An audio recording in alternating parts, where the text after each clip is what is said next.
اللهم صل على سيدنا ومولانا محمد وعلى آل سيدنا ومولانا محمد صلی اللہ علیہ وسلم۔ السلام علیکم ورحمۃ اللہ وبرکاتہ۔ اس سے پہلے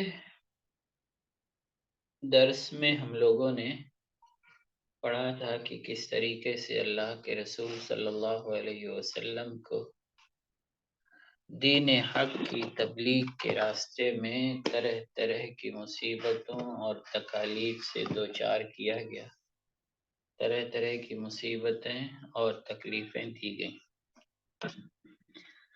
اسی سلسلے کو ہم کنٹینیو کریں گے۔ آج کو ذکر ہوگا اللہ کے رسول صلی اللہ علیہ وسلم کا، اور اللہ کے رسول صلی اللہ علیہ وسلم کے وہ اولین ساتھی کہ جن پر مصیبتیں ڈھانے میں قریش نے کوئی کمی کوئی کسر نہیں چھوڑی تھی۔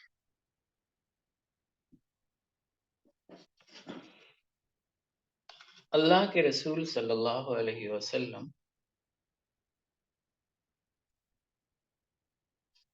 کو جن لوگوں نے تکلیف دیا تھا، بہت زیادہ ستایا تھا، ان میں ایک نام عقبہ بن ابی معیط کا بھی ہے۔ حضرت عبداللہ بن عمرو بن عاص رضی اللہ عنہما بیان فرماتے ہیں کہ قریش حتیم میں جمع ہوئے، میں بھی ان کے ساتھ تھا۔ قریش ایک دوسرے سے کہنے لگے کہ گزشتہ روز جو تکلیف تم نے پہنچائی ہے اور ان کی طرف سے جو رد عمل ہوا تم نے وہ تو بتا دیا، لیکن جب انہوں نے تمہارا ایسی بات سے مقابلہ کیا جسے تم پسند نہیں کرتے تو تم نے انہیں چھوڑ دیا، بھلا یہ کیا بات ہوئی؟ ابھی وہ یہی باتیں کر رہے تھے کہ اللہ کے رسول صلی اللہ علیہ وسلم تشریف لے آئے۔ اب تمام مشرکین اکٹھے ہو کر آپ کی طرف لپکے، انہوں نے آپ کو گھیر لیا، پھر آپ سے پوچھنے لگے کیا تم ایسی ایسی باتیں کہتے ہو؟ کیا تم ہمیں ان معبودوں کی پوجا سے روکتے ہو جنہیں ہمارے آبا و اجداد پوجتے تھے؟ اللہ کے رسول صلی اللہ علیہ وسلم نے فرمایا ہاں، میں تمہیں اس کام سے روکتا ہوں۔ نبی اکرم صلی اللہ علیہ وسلم حتیم میں نماز پڑھ رہے تھے کہ عقبہ بن ابی معیط آ گیا۔ اس نے اللہ کے رسول صلی اللہ علیہ وسلم کی گردن کے گرد کپڑا لپیٹ دیا اور اسے بل دے کر آپ کا گلا بہت شدت سے دبانے لگا۔ اتنے میں ابو بکر صدیق رضی اللہ تعالیٰ عنہ آ گئے، انہوں نے فوراً عقبہ کو دھکا دیا، آپ کو چھڑایا اور بھرائی ہوئی آواز میں کہا اتقتلون رجلا ان یقول ربی اللہ، کیا تم ایک شخص کو محض اس بات پر قتل کرنے پر تلے ہو کہ وہ کہتا ہے کہ میرا رب اللہ ہے؟ بالکل یہی بات موسیٰ علیہ السلام نے جب تبلیغ کی تھی فرعون کے سامنے، فرعون قتل کے در پہ تھا موسیٰ علیہ السلام کے، تو اس وقت ایک مومن بندہ کھڑا ہوا اور اس نے یہ بات کہی تھی، کیا کہ اتقتلون رجلا ان یقول ربی اللہ، وقال رجل مؤمن من آل فرعون ایمانہ اتقتلون رجلا ان یقول ربی اللہ وقد جاءکم بالبینات من ربکم، سورہ مومن آیت نمبر 28، آیت نمبر 40۔ اس کے علاوہ ایک دوسرا شخص ابو قیس بن فاکہ، یہ بھی اللہ کے رسول صلی اللہ علیہ وسلم کو بہت تکلیف پہنچانے میں آگے آگے رہتا تھا۔ اس کے علاوہ ایک نام ہے مالک بن طلاتلہ، اللہ کے رسول صلی اللہ علیہ وسلم کو انتہائی تکالیف سے دوچار کرتا تھا۔ اس کے علاوہ بیوقوفوں جیسی حرکتیں کرتا اللہ کے رسول صلی اللہ علیہ وسلم کے ساتھ۔ اللہ کے رسول صلی اللہ علیہ وسلم نے اس کے شر سے بچنے کے لیے اللہ تعالیٰ سے پناہ مانگی اور اس کے لیے بد دعا کی۔ اس بد دعا کی وجہ سے وہ پیٹ کی بیماری میں مبتلا ہو گیا اور سسک سسک کر مر گیا۔ ابی بن خلف امیہ بن خلف کا بھائی تھا، وہ رسول اکرم صلی اللہ علیہ وسلم کے ساتھ دشمنی میں اپنے بھائی کے ساتھ برابر کا شریک تھا۔ ایک دن وہ کہنے لگا، اللہ کی قسم میرے پاس ایک گھوڑا ہے، اسے روزانہ میں خوب دانا کھلاتا ہوں اور یقین سے کہتا ہوں کہ اس گھوڑے پر بیٹھ کر میں محمد صلی اللہ علیہ وسلم کو قتل کر دوں گا۔ اللہ کے رسول صلی اللہ علیہ وسلم کو ابی بن خلف کے اس ناپاک ارادے کا علم ہوا تو آپ نے فرمایا، بل انا اقتلہ انشاءاللہ، بلکہ انشاءاللہ اسے تو میں ہی قتل کروں گا۔ چنانچہ احد کے میدان میں ابی اپنے گھوڑوں پر ایک دم سے پوری زرہ پہنے ہوئے آیا اور کہنے لگا، اگر آج محمد صلی اللہ علیہ وسلم نجات پا گئے تو پھر میری خیر نہیں۔ چنانچہ وہ قتل کے ارادے سے اللہ کے رسول صلی اللہ علیہ وسلم کی طرف بڑھا۔ رسول اکرم صلی اللہ علیہ وسلم کے اصحاب اس کی خبر لینے کے لیے لپکے، لیکن اللہ کے رسول صلی اللہ علیہ وسلم نے انہیں حکم دیا کہ اس کا رستہ چھوڑ دو۔ حضرت مصعب بن عمیر رضی اللہ عنہ رسول اکرم صلی اللہ علیہ وسلم کی حفاظت کے پیش نظر آپ کے سامنے آ گئے اور دشمن کے وار سے اسی دوران شہید ہو گئے۔ رسول اکرم صلی اللہ علیہ وسلم نے ابی بن خلف کی زرہ اور جو خود رہتی ہے سر کے اوپر، اس کے درمیان حلق کی جگہ پر ایک خلا دیکھا، جگہ دیکھی اور اپنے نیزے سے اسے زخمی کر دیا۔ ایک روایت کے مطابق اللہ کے رسول صلی اللہ علیہ وسلم نے یہ نیزہ حارث بن سمہ رضی اللہ عنہ سے لیا تھا۔ ابی بن خلف زخم کھا کر اپنے گھوڑے سے گر پڑا، اس کے زخم سے خون نہیں نکلا، مگر ابی بن خلف اسی مار کی وجہ سے درد سے تڑپ اٹھا اور بیل کی طرح ٹکرانے لگا۔ اس کے ساتھی آئے اور کہنے لگے، تمہارا اس طرح سے واویلا کرنا سمجھ سے بالا ہے، یہ تو ایک ہلکا سا زخم ہے، پھر اس قدر کیوں چلا رہے؟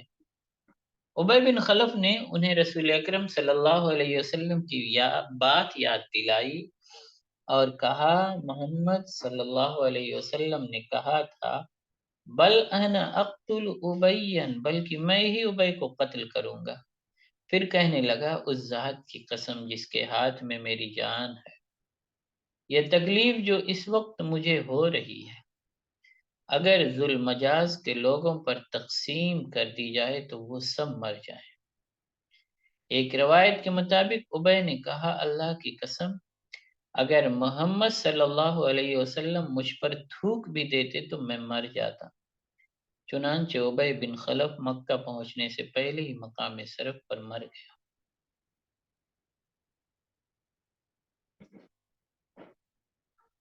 سورہ یاسین کی آیت کریمہ ہے، وَجَعَلْنَا مِن بَيْنِ أَيْدِيهِمْ سَدًّا، اور ہم نے ان کے آگے ایک دیوار بنا دی۔ وَجَعَلْنَا مِن بَيْنِ أَيْدِيهِمْ سَدًّا، اور ہم نے ان کے آگے ایک دیوار بنا دی۔ حضرت عبداللہ بن عباس رضی اللہ عنہما اس کا مطلب بیان کرتے ہوئے فرماتے ہیں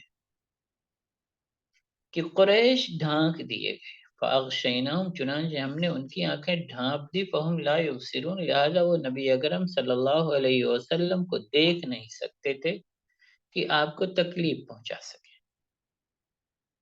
اس کے بعد اس واقعے کا پس منظر بیان کرتے ہوئے وہ فرماتے ہیں کہ ایک مرتبہ بنو مخزوم کے چند افراد نے نبی اکرم صلی اللہ علیہ وسلم کو قتل کرنے کا منصوبہ بنایا۔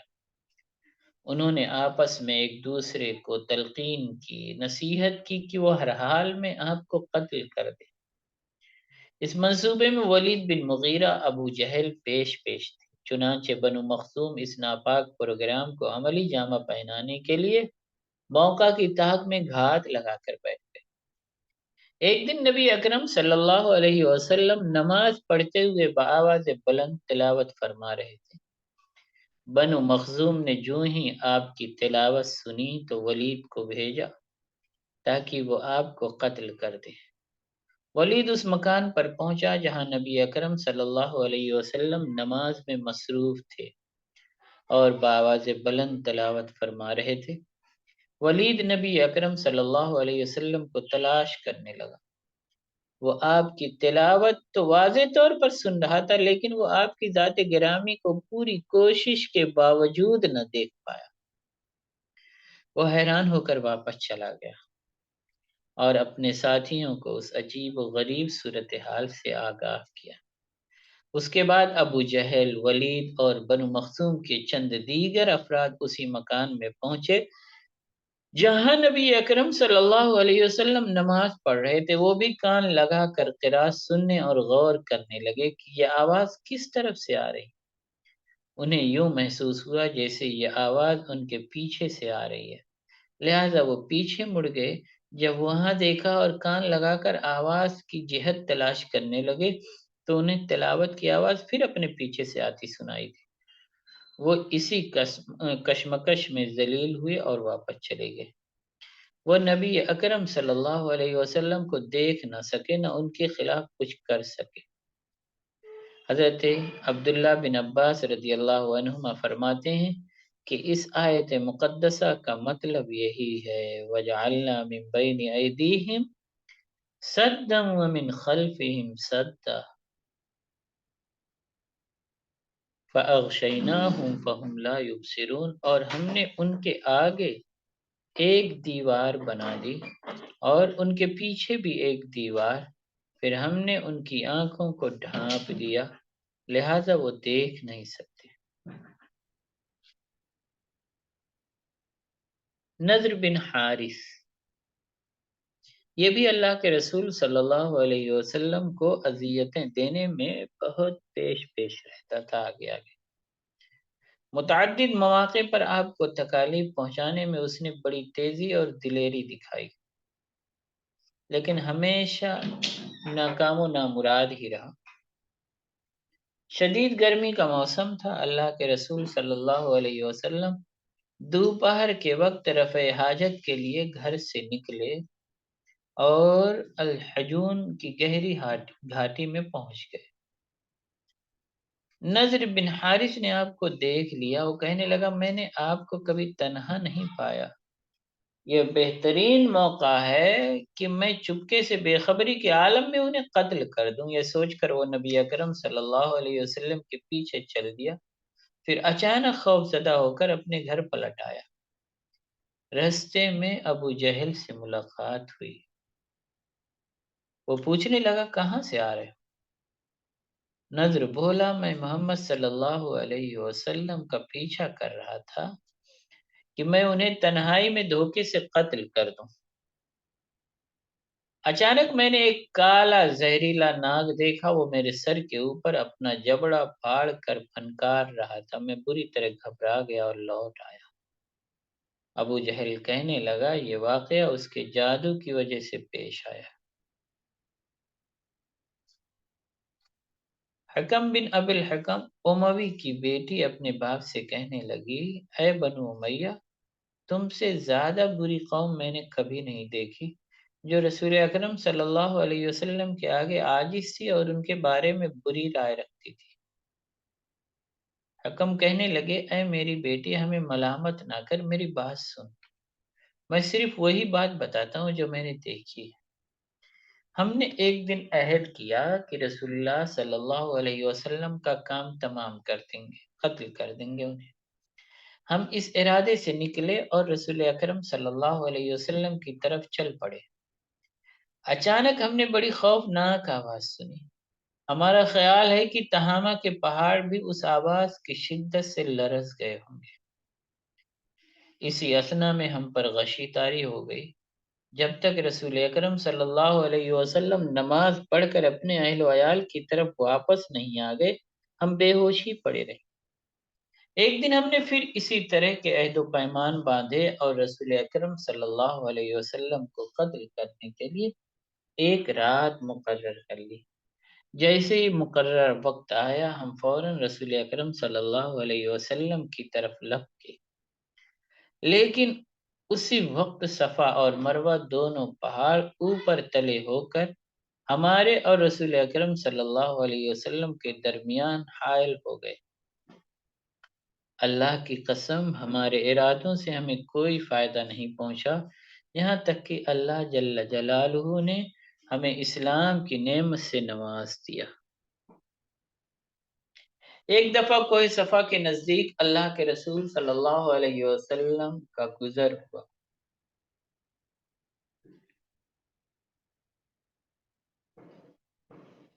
ابو جہل بھی وہاں تھا۔ ابو جہل نے نبی اکرم صلی اللہ علیہ وسلم سے برا سلوک کیا۔ رسول اکرم صلی اللہ علیہ وسلم نے سکوت اختیار فرمایا اور اس کی بدتمیزی اور برے سلوک کے جواب میں اسے کچھ نہ کہا، لیکن اس بدبخت نے رسول اکرم صلی اللہ علیہ وسلم کے سر مبارک پر ایک پتھر دے مارا، جس کی وجہ سے آپ کے سر مبارک سے خون نکلا۔ پھر وہ چل دیا اور خانہ کعبہ کے پاس قریش کی مجلس میں جا بیٹھا۔ عبداللہ بن جدعان کی ایک کنیز تھی، وہ کوہ صفا پر واقع اپنے مکان سے یہ دردناک منظر دیکھ رہی تھی جب یہ واقعہ پیش آیا۔ حمزہ رضی اللہ عنہ کمان لیے ہوئے شکار سے واپس تشریف لائے تو اس کنیز نے حمزہ رضی اللہ عنہ کو ابو جہل کی بدتمیزی اور پتھر مارنے کا ماجرا سنایا۔ یہ ماجرا سن کر حضرت حمزہ رضی اللہ تعالیٰ عنہ ایک دم سے ناراض ہوئے، بھڑک اٹھے وہ، اور انہوں نے اسی وقت پکا ارادہ کر لیا کہ جو ہی ابو جہل ملے گا وہ اسے مزہ چکھائیں گے۔ وہ حرم میں داخل ہوئے تو دیکھا کہ ابو جہل اپنی قوم کے لوگوں میں بیٹھا ہے۔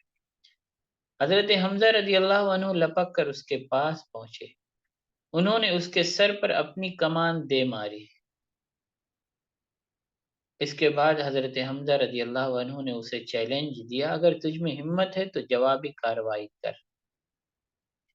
ابو جہل کے قبیلے بنو مخزوم کے لوگ اس کی مدد کے لیے حمزہ رضی اللہ تعالیٰ عنہ پر جھپٹنے لگے تو ابو جہل نے انہیں روک دیا اور کہا، ابو عمارہ کو چھوڑ دو، اللہ کی قسم میں نے اس کے بھتیجے کو بہت بری گالی دی تھی۔ چنانچہ وہ لوگ پیچھے ہٹ گئے اور انہیں حضرت حمزہ رضی اللہ عنہ کو کچھ کہنے کی جرت نہ ہوئی۔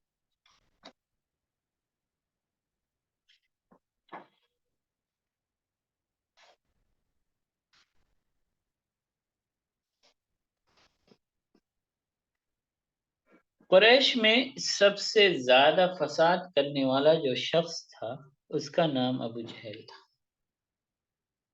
جو ہی اسے پتا چلتا کہ فلاں شخص مسلمان ہو گیا ہے وہ اس کے پاس جا پہنچتا۔ وہ شخص اگر معزز ہوتا تو اسے خبردار کرتا اور توہین آمیز لہجے میں کہتا، تم نے اپنے آباء و اجداد کے دین کو چھوڑ دیا ہے، حالانکہ وہ تم سے بہتر تھے۔ اگر تم اسلام سے باز نہ آئے تو ہم تمہیں بیوقوف سمجھیں گے، تمہاری بات مسترد کر دیں گے اور تمہاری قدر و منزلت گھٹا دیں گے۔ اگر مسلمان ہونے والا شخص تاجر ہوتا تو ابو جہل اسے دھمکی دیتا، اللہ کی قسم ہم تیری تجارت کے تمام راستے بند کر دیں گے، تیرا مال اجاڑ دیں گے۔ اور اگر اسلام قبول کرنے والا شخص کمزور ہوتا تو ابو جہل اسے دھمکاتا اور پھر اس کی پٹائی کرتا۔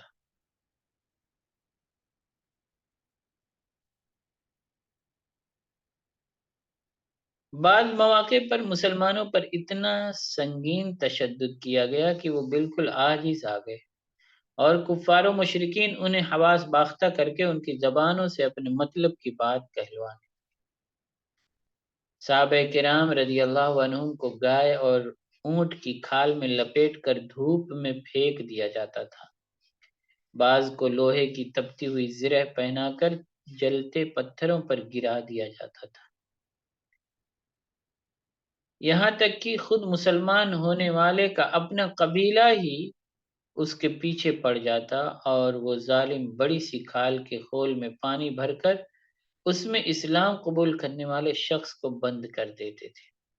اس طرح اس بیچارے کا دم گھٹنے لگتا اور سانس میں گرہیں پڑنے لگتی تھیں، تو وہ ستم زدہ مجبور ہو کر ان ظالموں کا کہنا مان لیتا۔ ایسے صحابہ کرام رضی اللہ عنہم سے سیدنا بلال رضی اللہ تعالیٰ عنہ مستثنیٰ ہیں، انہوں نے ہر قسم کی تکلیف میں صبر کیا اور ان کے پائے ثبات میں لمحہ بھر بھی لغزش نہیں آئی۔ سعید بن جبیر رضی اللہ رحمہ اللہ کہتے ہیں کہ میں نے عبداللہ بن عباس رضی اللہ عنہما سے دریافت کیا، کیا مشرکین مسلمانوں پر اتنا زیادہ تشدد کرتے تھے کہ وہ دین کی زبانی کلامی نفی پر مجبور ہو جاتے تھے اور اس کے لیے معذور تھے؟ عبداللہ بن عباس رضی اللہ عنہما فرمانے لگے، ہاں اللہ کی قسم، کفار مسلمانوں پر نہایت ہی دردناک تشدد کرتے تھے، انہیں بری طرح ستایا جاتا تھا، بھوکا پیاسا رکھا جاتا تھا، انہیں اتنا مارا جاتا تھا کہ وہ شدت الم کی وجہ سے ڈھال ہو جاتے تھے، بیٹھنے کے قابل بھی نہ رہتے تھے۔ یوں بعض انتہائی مظلوم مسلمان اس مصیبت سے چھٹکارا پانے کے لیے ان کے جو مطلوب کلمات ہوتے تھے ان کو بول دینے پر طبیعت نہیں کہتی تھی، بس مجبور ہو کر کے وہ بول دیا کرتے تھے۔ مشرکین پوچھتے کہ اللہ کے علاوہ لات و عزیٰ بھی تمہارے الہ ہیں، تو تشدد کا مارا زخموں سے چور مسلمان کہہ دیتا، ہاں۔ اسی مشق ستم کے دوران اگر ایک گندا سیاہ کپڑا پاس سے گزرتا تو وہ پوچھتے، کیا یہ سیاہ کیڑا پاس سے گزرتا تو وہ پوچھتے، کیا یہ سیاہ کیڑا تمہارا الہ ہے؟ تو وہ بیچارہ کہہ دیتا، ہاں۔ لیکن اس کا دل اللہ رب العزت پر ایمان سے لبریز ہوتا تھا اور وہ صرف اذیت سے چھٹکارا پانے کے لیے ان کے مطلوبہ بول کہہ دیتا تھا۔ حافظ ابن کثیر رحمہ اللہ فرماتے ہیں کہ اللہ تبارک و تعالی نے اسی طرح کے معاملے میں یہ آیت نازل فرمائی، من کفر باللہ من بعد ایمانہ الا من اکرہ وقلبہ مطمئن بالایمان، جو شخص اپنے ایمان کے بعد اللہ سے کفر کرے سوائے اس کے کہ جس پر جبر کیا گیا اور اس کا دل ایمان پر مطمئن تھا، لیکن جس نے کفر کے لیے اپنا سینہ کھول دیا یعنی بخوشی کفر کیا تو ایسے لوگوں پر اللہ کا غضب ہے اور ان کے لیے بہت بڑا عذاب۔ عبداللہ بن عباس رضی اللہ عنہما اس آیت کی تفسیر بیان کرتے ہوئے کہتے ہیں کہ شخص نے ایمان کے بعد کفر کیا اس پر اللہ سبحانہ و تعالیٰ کا غضب ہوگا اور اس کے لیے بہت بڑا عذاب۔ لیکن جو آدمی کفر سے دلی نفرت کرتا ہو، اس کا دل ایمان سے لبریز ہو اور وہ دشمن کے ظلم و ستم سے چھٹکارا پانے کے لیے مجبوراً کفر یا کلمہ کہہ دے تو اس پر کوئی گناہ نہیں ہے، کیونکہ اللہ تبارک و تعالیٰ بندوں سے ان کے قلبی خیالات و عقائد پر مواخذہ فرماتا ہے۔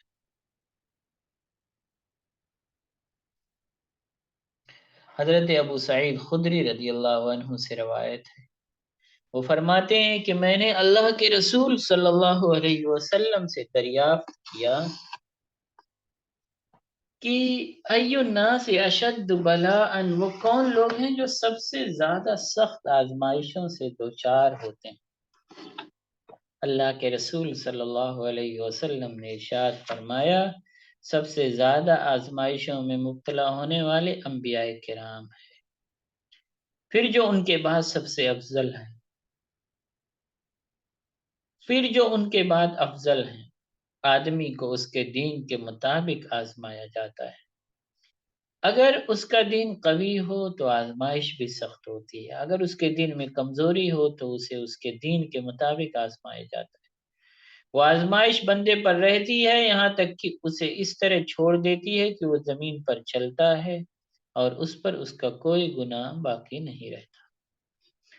مسلمانوں پر کفار کی طرف سے ظلم و ستم کوئی انوکھی بات نہ تھی، بلکہ یہ اللہ جل جلالہ کا طریقہ ہے کہ وہ مومنین کو آزماتا ہے۔ اور یہ آزمائش اللہ تعالیٰ کے غضب کا اظہار نہیں بلکہ اس کی رحمت ہے، اور یہی جنت میں جانے کا راستہ ہے۔ حضرت عبداللہ بن مسعود رضی اللہ عنہ فرماتے ہیں کہ سب سے پہلے جن لوگوں نے اپنے اسلام کا اعلان کیا وہ 7 افراد تھے: رسول اکرم صلی اللہ علیہ وسلم، ابو بکر، عمار اور ان کی والدہ سمیہ، صہیب، بلال اور مقداد رضی اللہ عنہ۔ رسول اکرم صلی اللہ علیہ وسلم کی اللہ تعالیٰ نے آپ کے چچا ابو طالب کے ذریعے سے حفاظت فرمائی، اور ابو بکر رضی اللہ تعالیٰ عنہ کی ان کی قوم کے ذریعے سے حفاظت فرمائی۔ ان کے علاوہ دیگر اہل ایمان کو مشرکین نے پکڑ لیا، انہیں لوہے کی زرہیں پہنائیں اور سورج کی سخت تپش میں کھڑا کر دیا۔ ان انتہائی مظلوم مسلمانوں نے ناقابل برداشت تشدد کی وجہ سے بڑی مجبوری کی حالت میں کفار کے حسب منشا باتیں کر دیں۔ ان سے سیدنا بلال رضی اللہ تعالیٰ عنہ مستثنیٰ ہے۔ انہوں نے اپنی جان کو اللہ تعالیٰ کی راہ میں انتہائی بے وقعت اور ناقابل توجہ سمجھا۔ وہ اپنی قوم کے نزدیک بے توقیر تھے۔ ان کی قوم نے انہیں مکہ کے شریر لڑکوں کے حوالے کر دیا۔ انہوں نے سیدنا بلال رضی اللہ عنہ کو مکہ کی گھاٹیوں میں کھینچا اور بہت زیادہ ظلم کیا ان کے اوپر، لیکن سیدنا بلال رضی اللہ تعالیٰ عنہ کے اندر بالکل کوئی لغزش نہیں آئی، اور وہ اس حالت میں بھی احد احد، اللہ ایک ہے، اللہ ایک ہے کہ نعرہ بلند کرتے رہے۔ اللہ کے رسول صلی اللہ علیہ وسلم کے ہمدم حضرت ابو بکر صدیق رضی اللہ تعالی عنہ کو بھی اللہ تعالیٰ کے راستے میں بہت زیادہ اذیتوں سے دوچار کیا گیا۔ جب انہوں نے اسلام قبول کیا تو انہیں رسی سے باندھ دیا گیا۔ حضرت طلحہ رضی اللہ تعالیٰ عنہ نے جب بصرہ واپس آ کر سیدنا ابو بکر رضی اللہ تعالیٰ عنہ سے راہب کی بات کی تصدیق کی تو ابو بکر رضی اللہ تعالیٰ عنہ انہیں ساتھ لے کر اللہ کے رسول صلی اللہ علیہ وسلم کی خدمت میں حاضر ہوئے، اور حضرت طلحہ رضی اللہ عنہ نے اسلام قبول کر لیا۔ نوفل بن خویلد بن اسد قریشی، جو اسد قریش کے لقب سے مشہور تھا، حضرت ابو بکر صدیق اور سیدنا طلحہ رضی اللہ عنہما کے اسلام لانے کی اطلاع ملی تو اس نے ان دونوں کو پکڑ لیا، پھر دونوں کو اکٹھا کر کے ایک ہی رسی سے باندھ دیا۔ اس موقع پر بنو تیم نے سیدنا ابو بکر صدیق تیمی اور سیدنا طلحہ بن عبید اللہ تیمی رضی اللہ عنہما کا بالکل دفاع نہ کیا۔ ان دونوں حضرات کو ایک ہی رسی سے باندھے جانے کی بنا پر قرینین، دو ساتھی کے نام سے یاد کیا جاتا ہے۔ اللہ کے رسول صلی اللہ علیہ وسلم نے نوفل بن خویلد بن عدویہ کے شر سے بچنے کے لیے دعا کی، اللہم اکفنا شر ابن العدویہ، اے اللہ ہمیں ابن عدویہ کے شر سے کافی ہو جا۔ نوفل بن خویلد غزوہ بدر 2 ہجری میں مارا گیا۔ ایک قول کے مطابق اسے اس کے برادر زادے سیدنا زبیر رضی اللہ تعالیٰ عنہ، اور دوسرے قول کے مطابق اسے سیدنا علی رضی اللہ عنہ نے قتل کیا۔ ام المؤمنین سیدہ عائشہ رضی اللہ عنہ سے روایت ہے کہ جب صحابہ کرام رضی اللہ عنہم کی تعداد 38 تک پہنچ گئی تو سیدنا ابو بکر رضی اللہ عنہ نے رسول اکرم صلی اللہ علیہ وسلم سے عرض کیا کہ اب علل اعلان اسلام کی دعوت دیجیے۔ نبی اکرم صلی اللہ علیہ وسلم نے فرمایا، ابو بکر ہم اقلیت میں ہیں۔ حضرت ابو بکر رضی اللہ تعالیٰ عنہ مسلسل اصرار کرتے رہے۔ اسی دوران میں اللہ تعالیٰ نے بھی اعلانیہ نبوت کا حکم دے دیا تو نبی اکرم صلی اللہ علیہ وسلم نے دعوت اسلام کا سرعام اعلان کر دیا۔ اس کے بعد تمام صحابہ کرام رضی اللہ عنہم اپنے اپنے رشتہ داروں کی ٹولیوں میں شامل ہو کر چلے گئے۔ نبی اکرم صلی اللہ علیہ وسلم بیت اللہ کے صحن میں بیٹھ گئے اور سیدنا ابو بکر رضی اللہ تعالیٰ عنہ کھڑے ہو کر خطبہ دینے لگے۔ یہ پہلا موقع تھا کہ کوئی خطیب لوگوں کو علی الاعلان اللہ تعالیٰ اور اس کے رسول صلی اللہ علیہ وسلم کی اطاعت کی والہانہ دعوت دے رہا۔ مشرکین سیدنا ابو بکر رضی اللہ تعالیٰ عنہ کی اس جرت پر بری طرح سٹپٹائے اور غضبناک ہو گئے۔ وہ مسلمانوں پر چڑھ دوڑے۔ اس دوران انہوں نے حضرت ابو بکر صدیق رضی اللہ تعالیٰ عنہ کو بڑی بے رحمی سے پیٹا۔ عتبہ بن ربیعہ سیدنا ابو بکر رضی اللہ تعالیٰ عنہ کو 2 پیوند لگے جوتوں سے مارنے لگا۔ عتبہ نے ان کے مبارک چہرے کو بطور خاص نشانہ بنایا۔ پھر وہ سیدنا ابو بکر صدیق رضی اللہ تعالیٰ عنہ کے پیٹ پر چڑھ بیٹھا اور مسلسل ضربیں لگا لگا کر ان کے چہرے کو اتنا زخمی کر دیا کہ ناک اور چہرے کی پہچان ہی مشکل ہو گئی۔ بنو تیم کو اس صورتحال کی خبر ملی تو وہ سیدنا ابو بکر صدیق رضی اللہ تعالیٰ عنہ کو مشرکین کے نرغے سے چھڑانے کے لیے سر پر دوڑے۔ مشرکین نے بنو تیم کو آتے دیکھا تو سیدنا ابو بکر صدیق رضی اللہ عنہ کو چھوڑ دیا۔ وہ بہت زیادہ زخمی ہو چکے تھے۔ بنو تیم نے انہیں ایک کپڑے میں لپیٹا اور اٹھا کر گھر لے گئے۔ زخموں سے نڈھال ہونے کی وجہ سے حضرت ابو بکر رضی اللہ تعالیٰ عنہ کی حالت اس قدر خراب تھی کہ بنو تیم کو جلد ہی ان کی موت واقع ہونے کا یقین ہو گیا۔ وہ فوراً حرم میں گئے اور اعلان کیا، اللہ کی قسم اگر ابو بکر وفات پا گئے تو ہم عتبہ بن ربیعہ کو قتل کر دیں گے۔ اس کے بعد وہ حضرت ابو بکر رضی اللہ تعالیٰ عنہ کے پاس واپس آ گئے۔ ابو بکر صدیق رضی اللہ تعالیٰ عنہ کے والد گرامی ابو قحافہ رضی اللہ عنہ اپنے قبیلے بنو تیم کے ساتھ مل کر حضرت ابو بکر رضی اللہ تعالیٰ عنہ کو ہوش میں لانے کی کوشش کرنے لگے۔ ان کی کاوشیں کامیاب ہوئیں اور دن کے آخری حصے میں حضرت ابو بکر رضی اللہ تعالیٰ عنہ کو ہوش آ گیا۔ جو ہی ابو بکر رضی اللہ تعالیٰ عنہ کو ہوش آیا، انہوں نے سب سے پہلا سوال کیا۔ پہلا سوال کیا تھا؟ وہ یہ تھا کہ اللہ کے رسول صلی اللہ علیہ وسلم کا کیا حال؟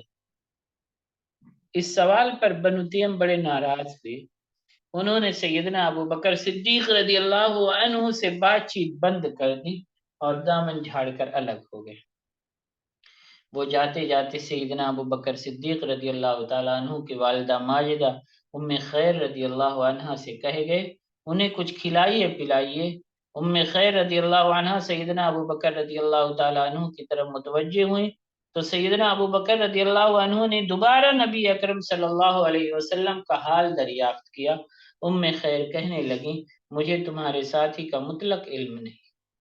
سیدنا ابو بکر رضی اللہ تعالیٰ عنہ نے اپنی والدہ ماجدہ سے درخواست کی کہ ام جمیل بنت خطاب رضی اللہ عنہا کے پاس جائیے اور رسول اکرم صلی اللہ علیہ وسلم کا حال معلوم کیجیے۔ ام خیر وہاں سے نکلی، ام جمیل کے پاس پہنچی، ان سے نبی اکرم صلی اللہ علیہ وسلم کا حال پوچھا۔ ام جمیل کہنے لگیں، اگر آپ پسند کریں تو میں آپ کے ساتھ آپ کے بیٹے کے پاس چلنے کو تیار ہوں۔ ام خیر بخوشی انہیں اپنے ساتھ لے کر چل پڑیں۔ ام جمیل رضی اللہ عنہ سیدنا ابو بکر صدیق رضی اللہ تعالیٰ عنہ کے گھر پہنچی تو دیکھا وہ شدید زخمی حالت میں نڈھال پڑے ہوئے ہیں۔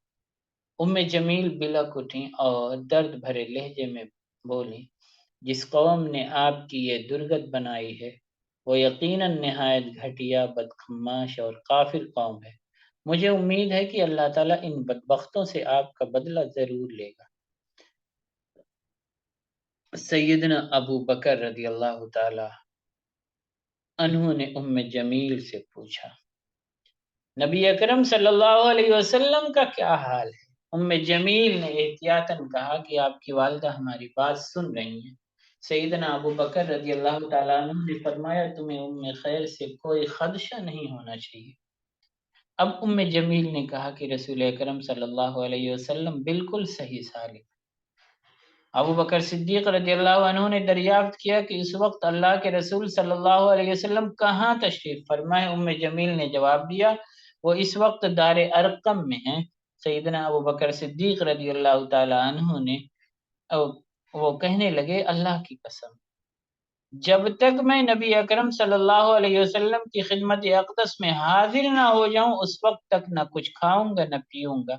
پھر وہ رات کا اندھیرا چھا جانے کا انتظار کرنے لگے تاکہ لوگوں کی آمد و رفت ختم ہو جائے اور وہ اپنے گھروں میں چلے جائیں۔ جب رات کے سائے گہرے ہوئے تو ام جمیل اور ام خیر دونوں خاموشی سے سیدنا ابو بکر رضی اللہ تعالیٰ عنہ کو لے کر گھر سے نکلی۔ ابو بکر رضی اللہ تعالیٰ عنہ زخموں سے اس قدر چور تھے کہ ان دونوں کا سہارا لے کر چل رہے تھے۔ اس طرح ام خیر اور ام جمیل رضی اللہ عنہما نے سیدنا ابو بکر رضی اللہ تعالیٰ عنہ کو رسول اکرم صلی اللہ علیہ وسلم کی خدمت میں پہنچا دیا۔ نبی اکرم صلی اللہ علیہ وسلم نے سیدنا ابو بکر صدیق رضی اللہ عنہ کو بوسہ دیا اور بڑی شفقت کا اظہار فرمایا۔ اس موقع پر دیگر صحابہ کرام رضی اللہ عنہم بھی ابو بکر رضی اللہ عنہ پر نثار ہو رہے تھے۔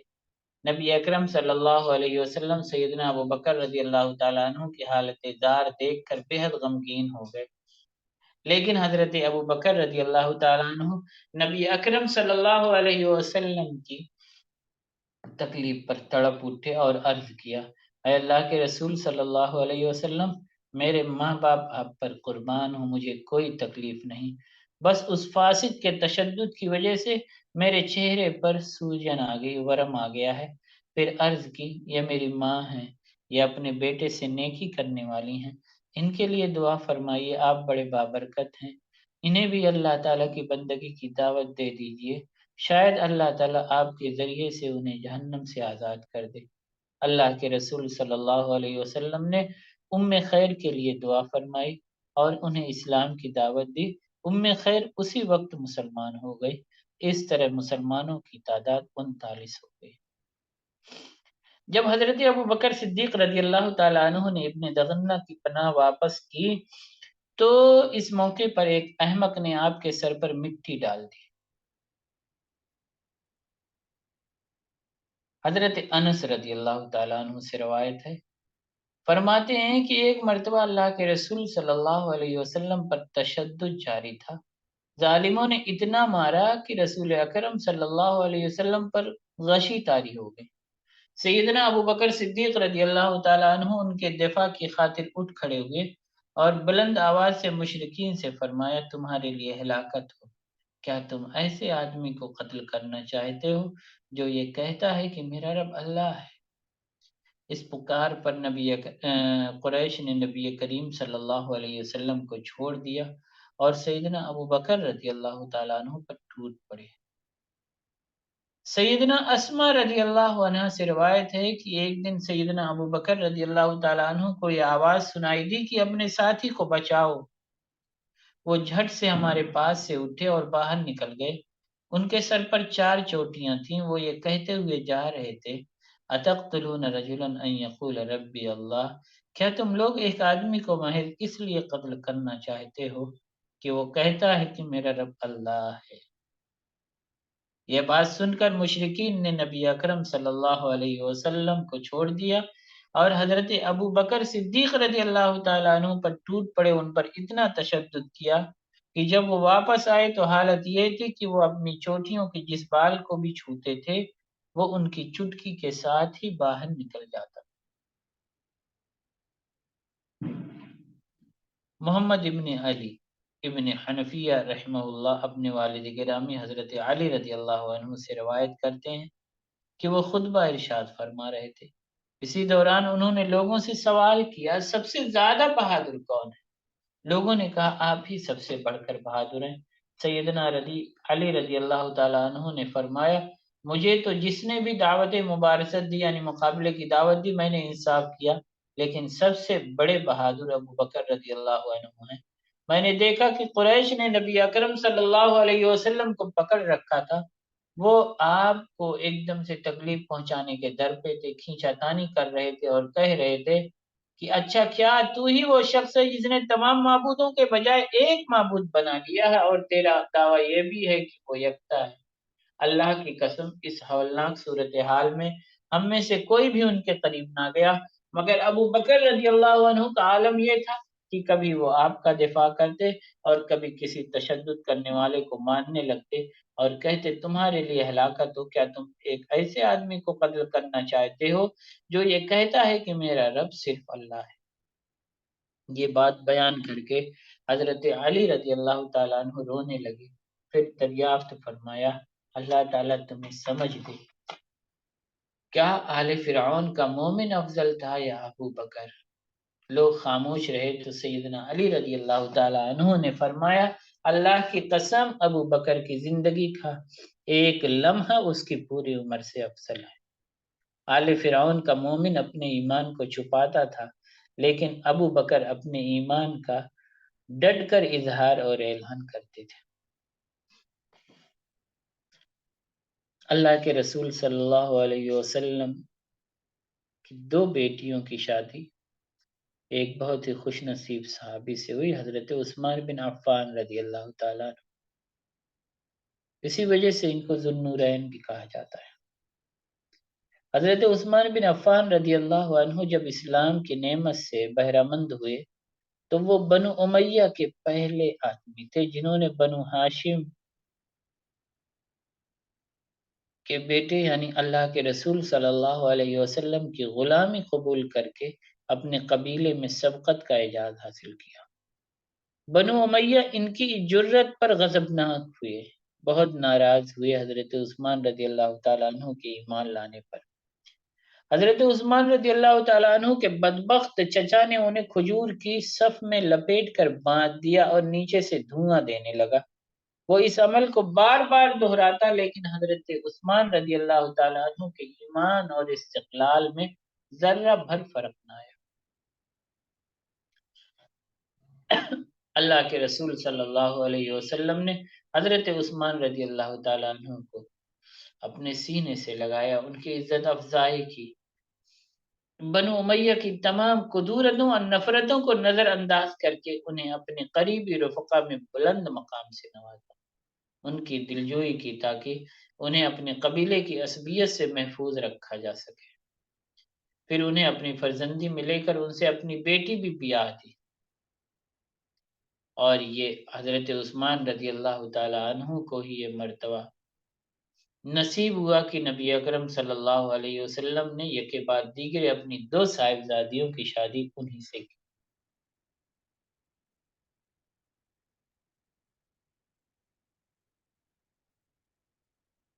اللہ کے رسول صلی اللہ علیہ وسلم کے بہت ہی عزیز ساتھی مؤذن حضرت بلال رضی اللہ تعالیٰ عنہ کا کوئی قبیلہ وغیرہ تو تھا نہیں، نہتے بالکل بے سہارا تھے، کوئی مددگار نہیں تھا، کوئی قبیلہ نہیں تھا جو ان کا دفاع کرتا۔ حضرت بلال رضی اللہ تعالیٰ عنہ اسلام قبول کرنے کے بعد اس قدر پختہ ایمان والے ہو گئے کہ ایمان کے مطالب و مقاصد ان کے دل و دماغ میں اتر گئے، ایمان کی بشاشت ان کے رگ و پے میں سما گئی، وہ اٹل ارادے کے مالک تھے، اپنے اسلام میں انتہائی سچے اور دل کے نہایت پاکیزہ۔ کافروں نے حضرت بلال رضی اللہ تعالیٰ عنہ کو اسلام سے دور ہٹانے کے لیے اور مرتد بنانے کے لیے بڑے ہولناک حربے اختیار کی۔ جب دوپہر کی بھرپور گرمی اپنے عروج پر ہوتی ایک دم سے بالکل، تو امیہ بن خلف بلال رضی اللہ تعالیٰ عنہ کو مکہ کی وادی میں سنگریزوں پر لٹا دیتا، پھر ان کے سینے پر بھاری پتھر رکھوا دیتا۔ اس کے بعد وہ حضرت بلال رضی اللہ تعالیٰ عنہ سے کہتا تو اسی طرح تڑپ تڑپ کر مر جائے گا، اگر اپنی جان کی خیر چاہتا ہے تو محمد صلی اللہ علیہ وسلم کا انکار اور لات و عزہ کے معبود ہونے کا اقرار کر دے۔ لیکن حضرت بلال رضی اللہ تعالیٰ عنہ اس شدید ترین اذیت پھر بھی احد احد یعنی ایک ہی الہ کی سدا بلند کرتے رہتے تھے۔ ابن اسحاق رحمہ اللہ بیان کرتے ہیں کہ ایک مرتبہ اللہ کے رسول صلی اللہ علیہ وسلم کے اصحاب نے کہا اے اللہ کے رسول صلی اللہ علیہ وسلم، ہماری تعداد میں اضافہ ہو گیا ہے، اگر آپ حکم دیں تو ہم میں 10 لوگوں کی ایک جماعت قریش کے سرداروں میں سے کسی سردار کو پکڑ کر قتل کر دے تاکہ یہ شہر ہمارے حق میں سازگار ہو جائے۔ یہ تجویز سن کر رسول اکرم صلی اللہ علیہ وسلم بہت خوش ہوئے۔ آپ کی خوشی آپ کے مبارک چہرے سے عیاں ہو رہی۔ اس موقع پر سیدنا عثمان رضی اللہ تعالی عنہ کھڑے ہوئے اور عرض کیا، اے اللہ کے رسول صلی اللہ علیہ وسلم، اس شہر میں ہمارے بچے بھی ہیں، ہمارے والدین اور ہمارے بھائی بھی موجود ہیں۔ سیدنا عثمان رضی اللہ تعالیٰ عنہ یہی جملے بار بار دہراتے رہے۔ نبی اکرم صلی اللہ علیہ وسلم عثمان رضی اللہ تعالیٰ عنہ کا مطلب سمجھ گئے۔ آپ نے ان کا موقف قبول فرمایا اور پہلی تجویز ترک کر دی۔ جب شام کا وقت ہوا تو مشرکین نے ہمیں پکڑ لیا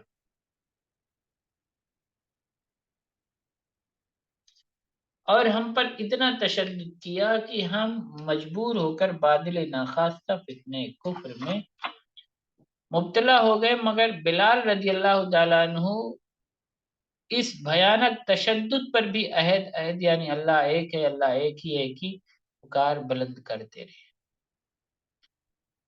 حضرت عمار بن یاسر رضی اللہ عنہما اس آزمائش کے بارے میں فرماتے ہیں، کل قد قال ما ارادو یعنی المشرکین غیر بلال، بلال رضی اللہ تعالیٰ عنہ کے سوا سب مظلوم صحابہ رضی اللہ عنہم نے وہ شرکیہ کلمہ کہہ دیا جو مشرکین چاہتے تھے۔ سیدنا بلال رضی اللہ تعالیٰ عنہ اپنی تکالیف کے زمانے کو یاد کرتے ہوئے بتایا کرتے تھے کہ مجھے دن رات بھوکا رکھا جاتا تھا، پھر مجھے باہر لے جایا جاتا اور چلچلاتی دھوپ میں تپتے ہوئے پتھروں پر لٹا کر اذیتیں دی جاتی تھی۔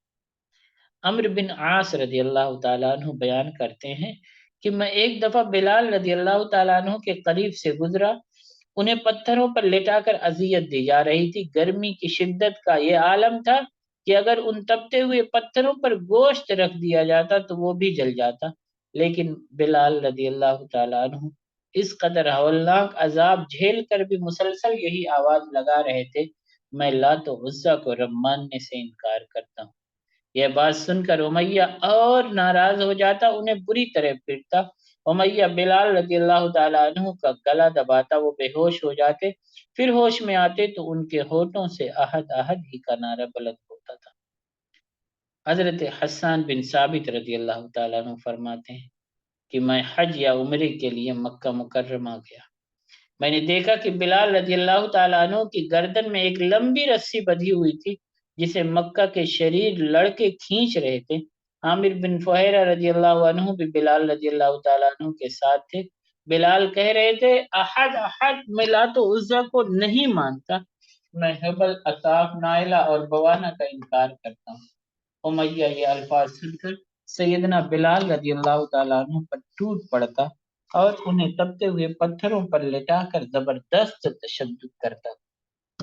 سعید بن مسیب رضی اللہ تعالی عنہ رحمہ اللہ بیان فرماتے ہیں کہ بلال رضی اللہ تعالیٰ عنہ دین حنیف پر انتہائی استقامت سے کاربند رہتے تھے، وہ بڑے مستقل مزاج تھے، انہیں اسلام قبول کرنے کی وجہ سے انتہائی دردناک عذاب دیا جاتا۔ جب مشرک انہیں تکالیف دینے کی غرض سے ان کے پاس پہنچتے تو وہ فوراً اللہ اللہ کی پکار بلند کر دیتے تھے۔ ابو بکر صدیق رضی اللہ تعالیٰ عنہ حضرت بلال رضی اللہ تعالیٰ عنہ کے قریب سے گزرے، اس وقت بلال رضی اللہ عنہ پر تشدد کیا جا رہا تھا۔ سیدنا ابو بکر رضی اللہ تعالیٰ عنہ کا گھر بنو جمعی کے علاقے میں تھا۔ ابو بکر رضی اللہ تعالیٰ عنہ نے امیہ سے کہا، تم اس مسکین پر کتنا ظلم کرتے ہو، کیا تم اللہ سے نہیں ڈرتے؟ آخر تم اس بیچارے کو کب تک ستاتے رہو گے؟ امیہ کہنے لگا، تم ہی نے اسے اس حالت تک پہنچایا ہے، لہذا اب تم ہی اسے چھڑاؤ۔ حضرت ابو بکر رضی اللہ تعالیٰ عنہ نے کہا، مجھ سے سودا کر لو، میرے پاس ایک ایسا غلام ہے جو اس سے زیادہ کڑیل اور مضبوط ہے، وہ تمہارے دین پر بھی ہے، میں تمہیں بلال کے بدلے وہ غلام دیتا ہوں۔ امیہ بولا، مجھے یہ سودا منظور ہے۔ حضرت ابو بکر رضی اللہ تعالیٰ عنہ نے کہا، ٹھیک ہے، وہ غلام تمہارا ہوا۔ امیہ نے بلال رضی اللہ تعالیٰ عنہ کو ابو بکر رضی اللہ عنہ کے حوالے کر دیا۔ اور حضرت ابو بکر صدیق رضی اللہ تعالیٰ عنہ نے بلال رضی اللہ تعالیٰ عنہ کو اسی وقت آزاد کر دیا۔ ایک روایت کے مطابق ابو بکر رضی اللہ تعالیٰ عنہ نے بلال رضی اللہ تعالیٰ عنہ کو 5 اوقیہ یعنی 200 درہم ادا کر کے اس وقت خریدا جب وہ بھاری پتھروں کے نیچے تقریباً دفن تھے۔ حضرت عمر بن خطاب رضی اللہ تعالیٰ عنہ فرماتے تھے کہ ابو بکر رضی اللہ تعالیٰ عنہ ہمارے سردار ہیں، انہوں نے ہمارے سردار کو آزاد کرایا۔ ان کے ارشاد سے مراد بلال رضی اللہ تعالیٰ عنہ تھے۔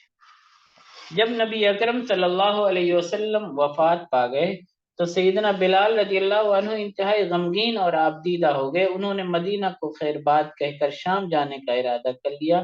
ابو بکر رضی اللہ تعالیٰ عنہ نے کہا آپ میرے پاس ہی رہیے۔ سیدنا بلال رضی اللہ عنہ نے کہا کہ اگر آپ نے مجھے اپنے لیے آزاد کرایا تھا تو مجھے روک لیجئے، اور اگر آپ کا یہ سلوک اللہ تعالیٰ کی رضا کی خاطر تھا تو پھر جانے دیجئے۔ یہ سن کر حضرت ابو بکر رضی اللہ تعالیٰ عنہ نے انہیں شام جانے کی اجازت دے دی۔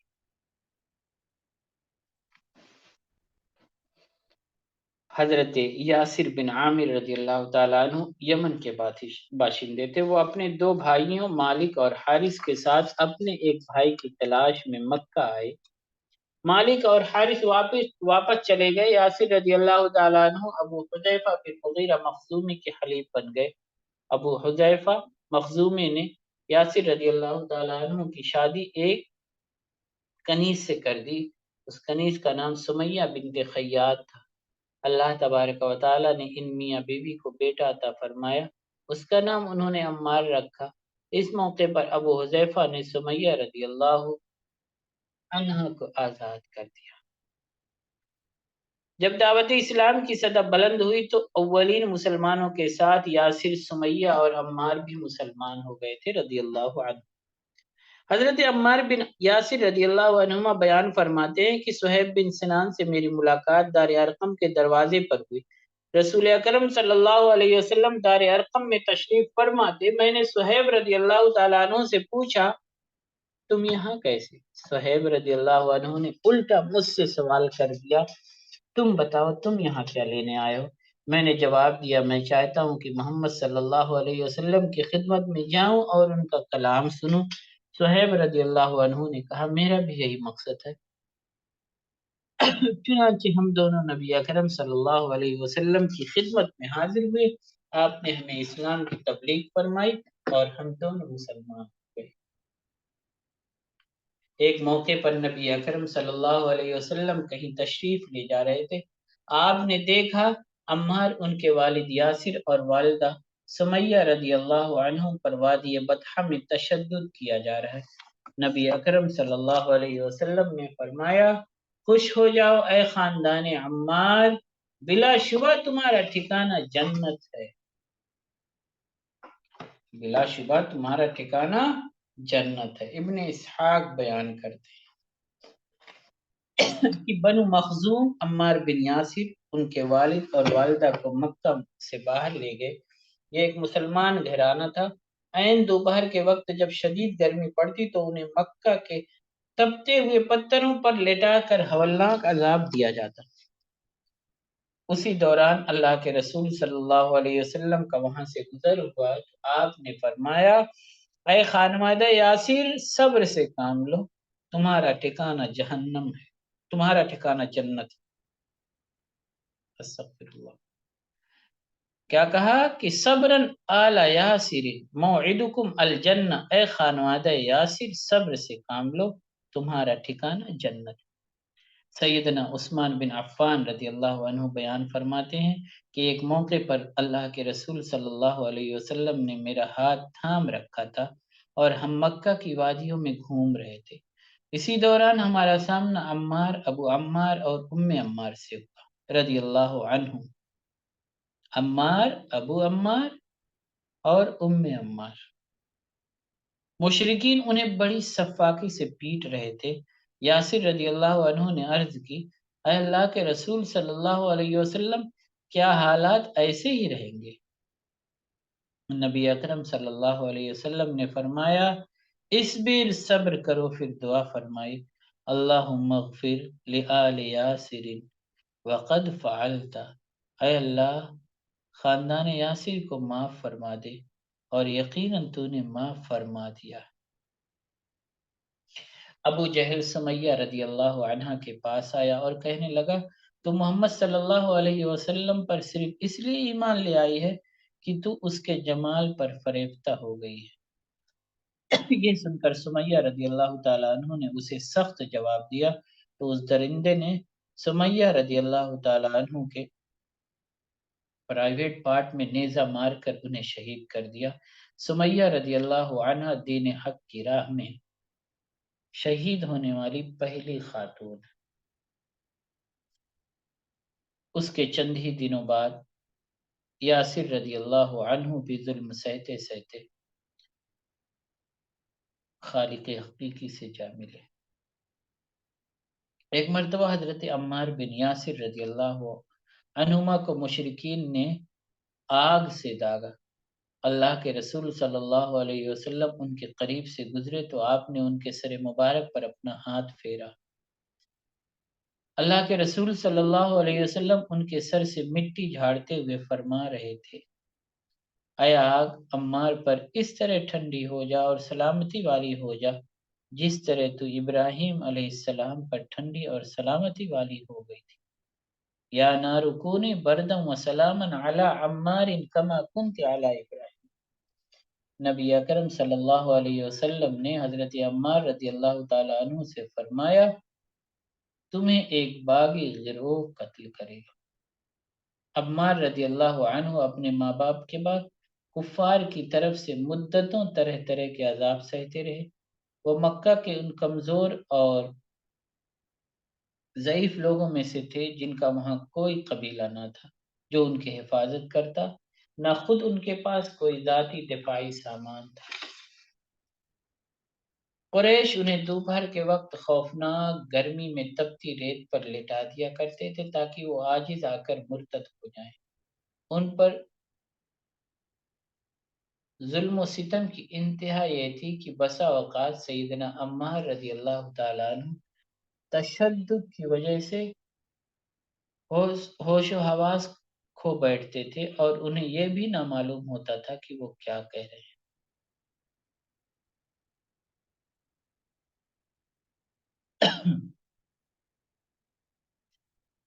ایک دفعہ مشرکین نے سیدنا عمار رضی اللہ تعالیٰ عنہ کو شدید تکلیف دینے کے بعد کہا ہم تمہیں اسی طرح اذیت دیتے رہیں گے، اپنی خیریت چاہتے ہو تو محمد صلی اللہ علیہ وسلم کو برا بھلا کہو اور لات و عزہ کو محمد کے دین سے بہتر قرار دو۔